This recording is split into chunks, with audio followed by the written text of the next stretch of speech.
जब भी बारिश आती है तो मन में चाय का ख्याल आता है और चाय की चुस्कियां लेते हुए असम का ख्याल भी कभी कभार आ ही जाता है।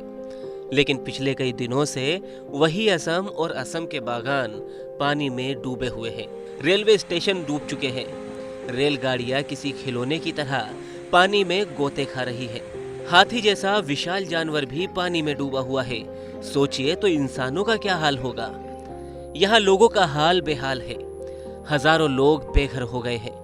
यूं तो देश में इन दिनों कई मुद्दे सुर्खियों में हैं, लेकिन असम में आई बाढ़ भी एक बड़ा मुद्दा है जिस पर गौर करना जरूरी है। इस मुद्दे पर एबीपी न्यूज ने जमीनी स्तर पर असम के हालात का जायजा लिया। अगर आप अपने घर में हैं और एसी कमरे में बैठे हैं और आपको ठंडक महसूस हो रही है और लग रहा है कि सब कुछ जीवन में ठीक चल रहा है, तो असम में आई बाढ़ के बाद उपजे हालात की इन तस्वीरों को देख लीजिए, क्योंकि ये भी आम जनजीवन जीने वाले वही लोग हैं जो आप जैसे एसी कमरों में बैठकर अपने घर में जीवन जी रहे हैं। लेकिन असम के सिलचर की ये तस्वीर देखिए।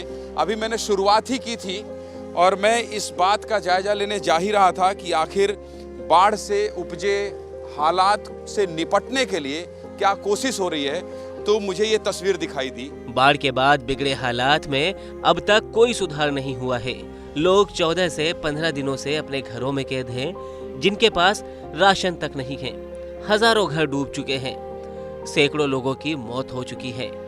बहुत से लोग घर छोड़कर जा चुके हैं तो बहुतों के घर उजड़ गए हैं। ये सिलचर शहर के मुख्य चौराहे का हाल आप देख लीजिए। जहां देखेंगे आप वहां केवल आपको नाव ही नाव दिखाई देगा। ये देखिए, यहाँ पे नाव में लोग चल रहे हैं। इसके अलावा देखिए वहाँ पेट्रोल पंप है और ये बीच चौराहा है जहाँ से आप चारों तरफ जाते हैं। यहाँ आप देखेंगे पैदल चलने की स्थिति अगर है तो वो ये है। और बारिश तो थम गया है, लेकिन यहाँ अब धूप निकल गई है, धूप भी निकल गई है। लेकिन उसके बाद उस कार को देखिए जहाँ पर कार खड़ी है और अंदाजा लगाइए कि कितना पानी भरा हुआ है ट्रांसफार्मर के बगल में। इसके अलावा मुझे आप देख सकते हैं कि मैं इतने पानी में हूँ और यहीं से लोग आना जाना कर रहे हैं। यहाँ सेना और अर्धसैनिक बलों को राहत और बचाव कार्य में लगाया गया है।